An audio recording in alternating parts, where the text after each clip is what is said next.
Εσύ γνωρίζεις πότε πρέπει να πάρεις τις βιταμίνες σου?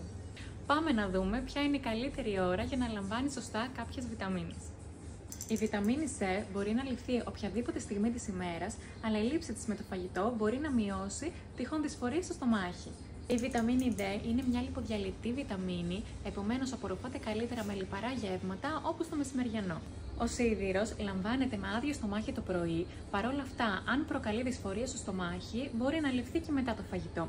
Σημαντικό είναι να μην καταναλώνουμε ταυτόχρονα γαλακτοκομικά, καφέ και τσάι, καθώς μειώνουν την απορρόφηση του σιδήρου, ενώ αντιθέτως η κατανάλωση βιταμίνης C αυξάνει την απορρόφησή του.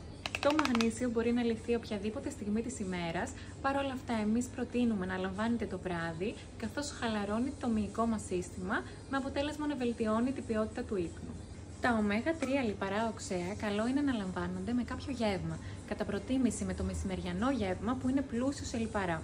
Η βιταμίνη B12 πρέπει να λαμβάνετε το πρωί, καθώς προσφέρει ενέργεια και δεν έχει σημασία αν θα είναι πριν ή μετά το φαγητό.